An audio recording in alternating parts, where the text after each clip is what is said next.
What is happening, guys? It is Saturday and we are at the Hack and Pack shop. A couple of you guys emailed me wanting another video on the materials needed to paint a car. Basically everything. Grinder disc, sandpaper grits, body fillers, primers, paints, etc., etc. Tape, paper. We'll go through all that. So first of all, I mean, if you're doing a job that requires body filler, working on rot, doing rocker panels on this truck here,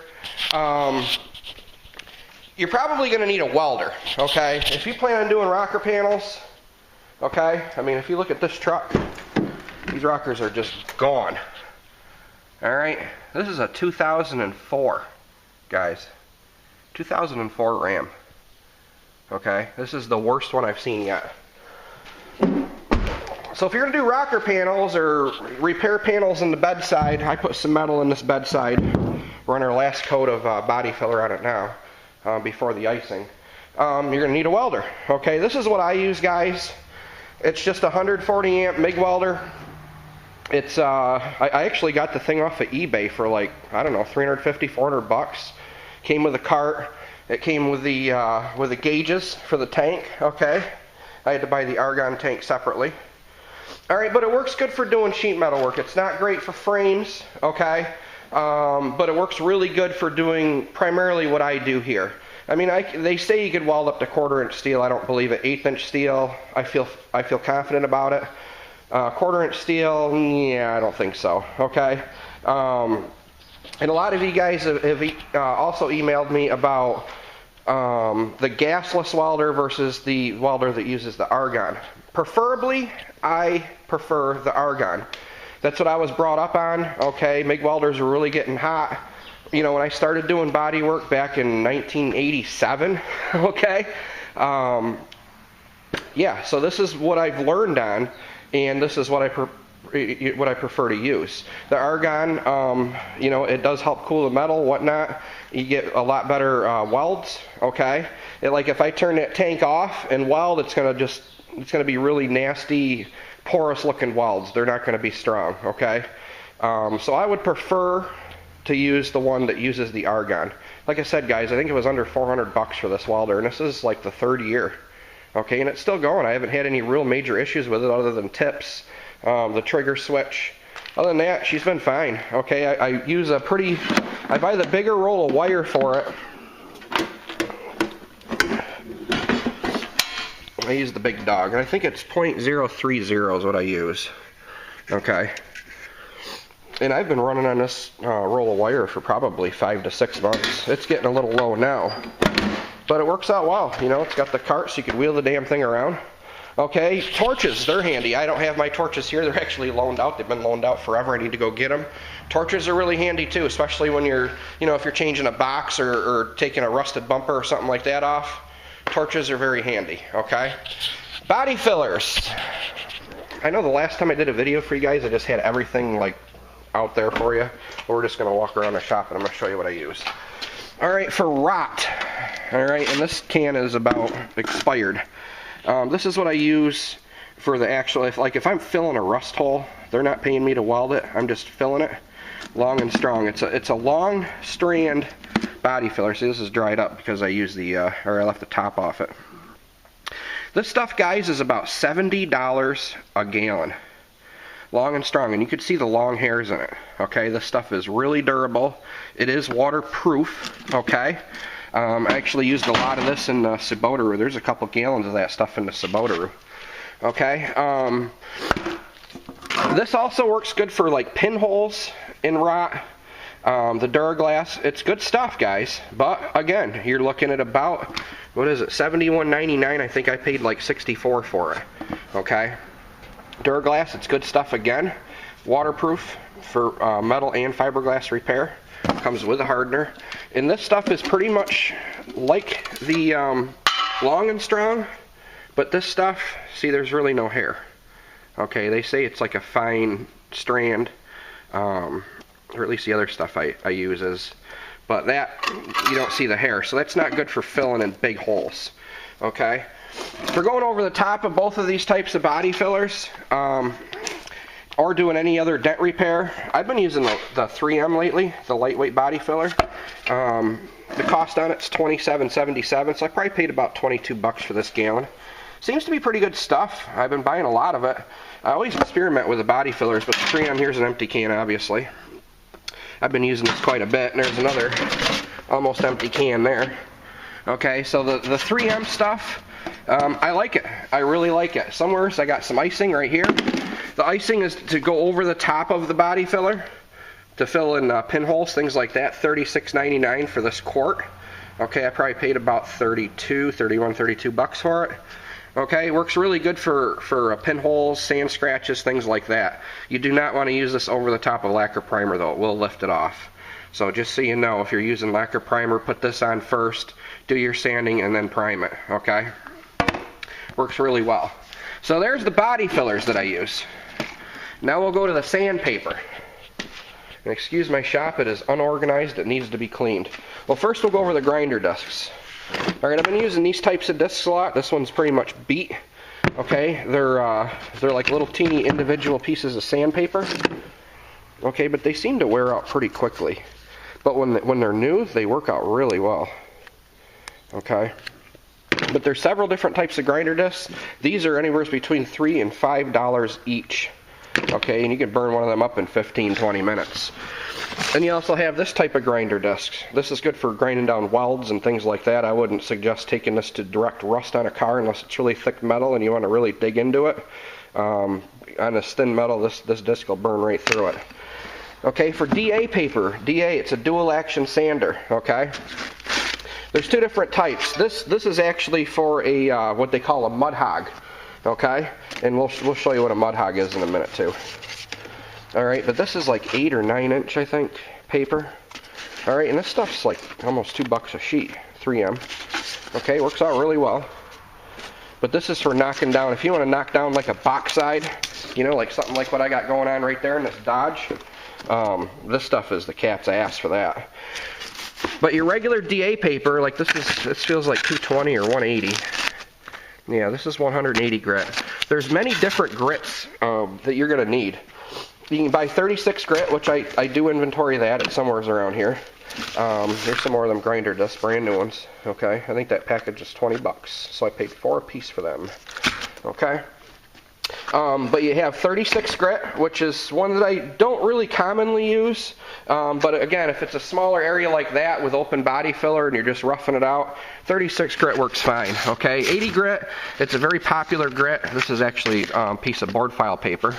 Okay, but for the DA, 80 grit works out great for knocking down some body filler.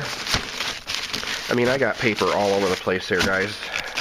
That one feels like another roll of 180. I use a lot of 180.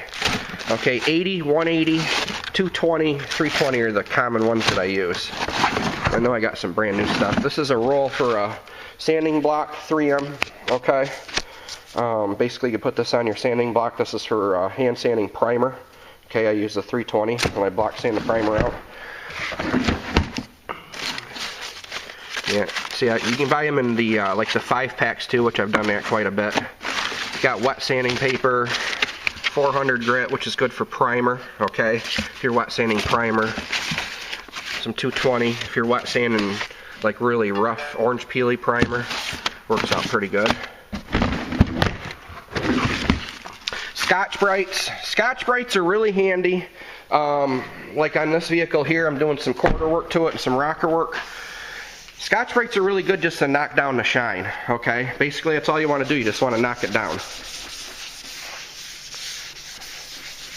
If you're really thorough with it, knock it down nice and dull. That's what you got, and you can actually paint right over that surface after you clean it, okay?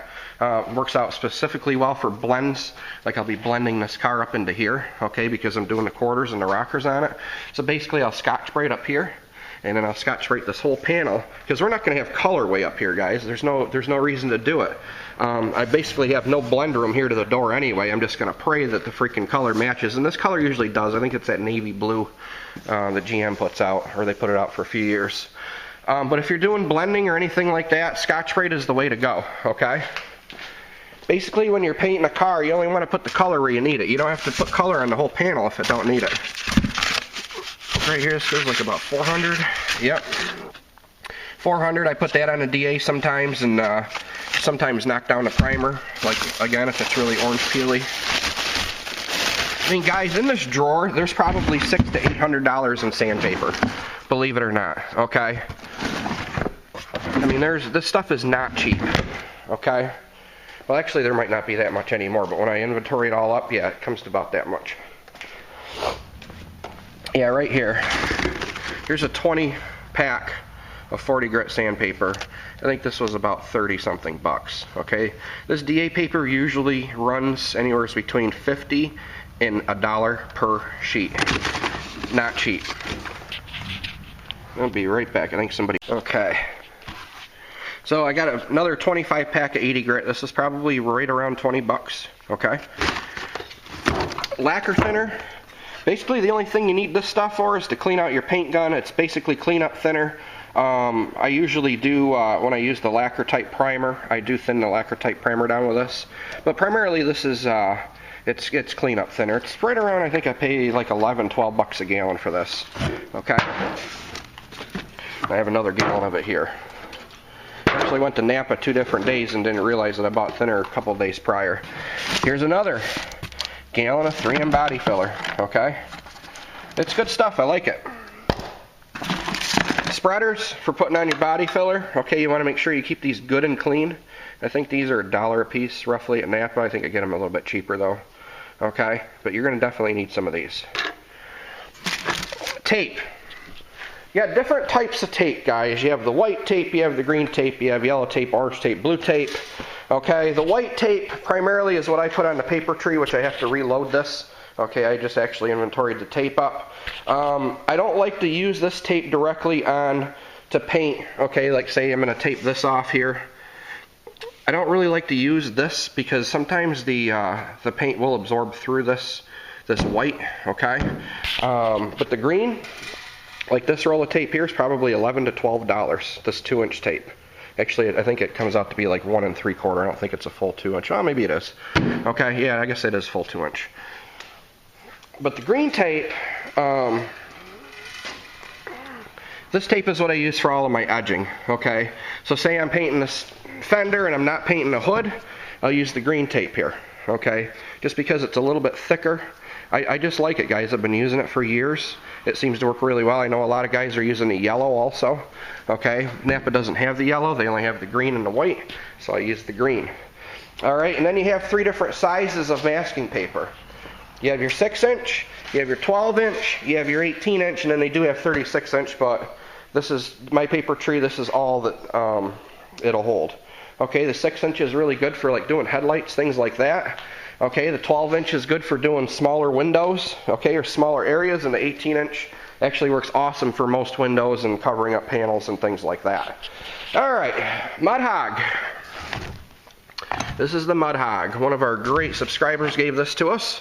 Okay, for a panel like that, this thing is the freaking tool, man. Fire them up and let her rip. This will dig through that body filler like no tomorrow. Okay? Alright, let's go to the back here. Looks like the battery's going dead, so we're going to have to make this kind of zippy. Paint. Talk about paint. Yeah, we got paint. Alright. Primer. This is what I primarily use because it's mostly dealer cars that I do. Well, 95% of my work is dealer cars. Alright, gray acrylic surface or primer surfacer. It's not really a high build. It will fill like 180 grit scratches and finer. Alright, this won't fill any 80 grit scratches, but this stuff seems to work out pretty well and it's cheap. I think it's like 50 bucks a gallon or something like that. Okay, I'll burn up 2 of these gallons in a month roughly. Clear coats, you have your multi-panel.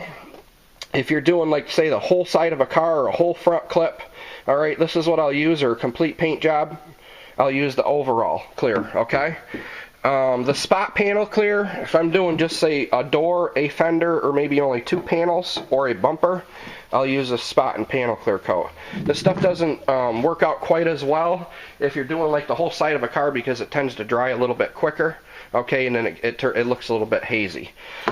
But if you're spraying clear, you're definitely going to need some activator for it. Because it's getting warmer out, I'm using a medium activator or hardener, so they call it. Okay, and then a lot of times is what I'll do is I'll take just a little bit of reducer, just a little bit, guys, and I'll put a little reducer in it, and that'll lay that paint out a little bit smoother. But the only problem is if you over reduce it, the paint will haze up and dry a little bit duller. It'll go on nicer, but it'll dry duller. So if you only use just a touch, there's a fine line there, and it depends on the temperature and how much you use. This stuff works out great. It also works out good if you're going to blend into a panel too.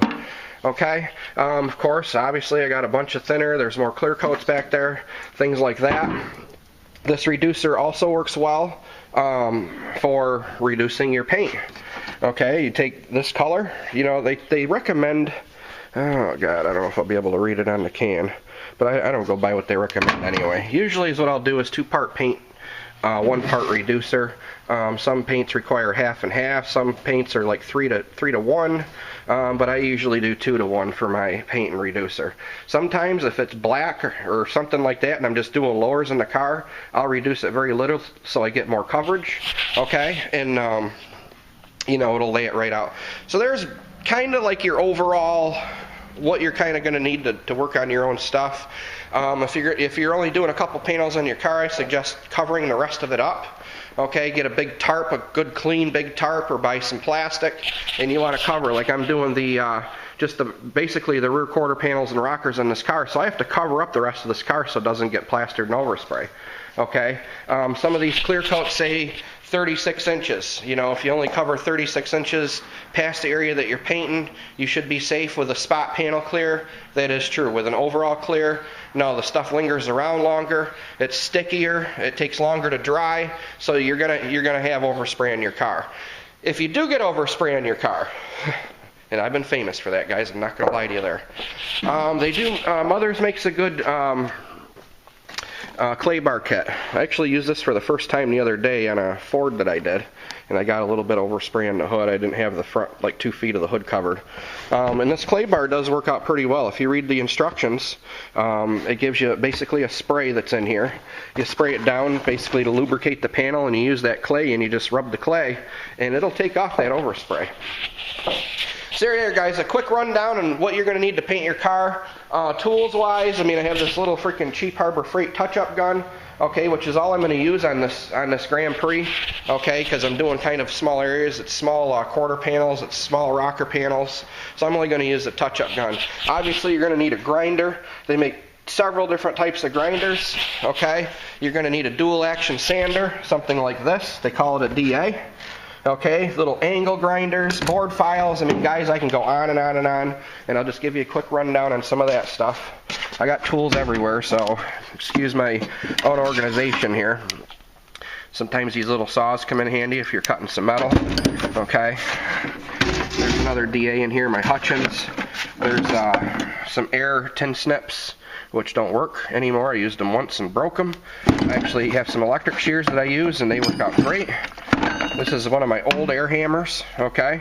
They work pretty well for a lot of odd and end things.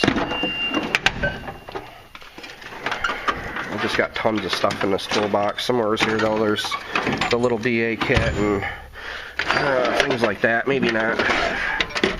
Stinking phone's driving me nuts today. Alright, well anyway, guys, there's a little DA that I use. Actually, it might be...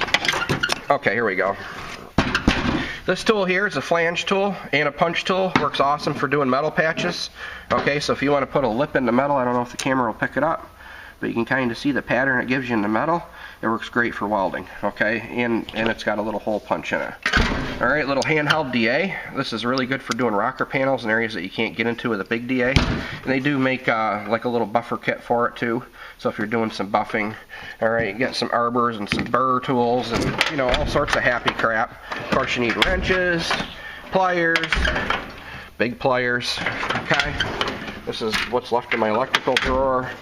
This is all sockets, whatnot, okay. Of course, you need all that stuff. Hammers, I love hammers. Got a lot of hammers. But got a new assortment of tools for the air hammer too. More pliers, vice grips.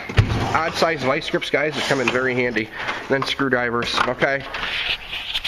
I mean, you just kind of need this stuff. You accumulate as you go. If you're just going to go to the store and say, okay, I'm going to paint my car today, and this is what tools I need. Basically a DA, a grinder, a paint gun, and then all the materials that I showed you, okay? And that should at least get you started. And you're going to need an air compressor, of course. This is my newest one. Ingersoll Rand. I'm not really too happy with it. It's a single stage. I should have bought a dual stage, but right here you're looking at, I don't know, it was almost 800 bucks out the door, okay? This will get the job done, okay? But it's not really efficient for me, okay? Because of the, you know, when I work, I'll go hours on end running a sander, and that thing just doesn't keep up. I got to stop and twiddle my thumbs for 5-10 minutes at a time. Blowgun, you definitely need a blowgun for blowing all the dust off your job, okay? If you bring a car in that just, you know, when it just rained out, you know, the rainwater, everything else gets stuck underneath here. So you got to, you know, get in there and blow all that water out, guys. And when you're wiping the car down, same thing. You got to take the rag in the blowgun, you know, and blow all this crap off here and wipe it all down prior to painting it. I suggest blow. If you're only doing a couple panels on the car, still blow the whole car off. Get as much dirt and dust off that thing as possible. Okay, so I'm gonna let you go. This battery's about to go dead. My phone's blowing up. So y'all have a goody. Hope this video helps you guys. Oh, surface cleaner too. You're gonna need some surface cleaner. All right, some wax and grease remover. Where is it? I buy it by the 5-gallon pail right here. Alright, surface cleaner, flammable stuff. Okay, basically if you're going to use that, wipe on, wipe off. You know, if you're going to paint this panel here, one rag, you know, douse it in surface cleaner, wipe it down while the stuff's still wet, wipe the stuff off it, okay, with a different rag. Alright, they get sort of the wax, grease, some tar, things like that. It basically is supposed to take all the contaminants out of the paint. You can use like an aerosol type glass cleaner too, which I actually use that more than not. And that works pretty well too. Alright, so you guys all have a goody. Hope this helped you. Later.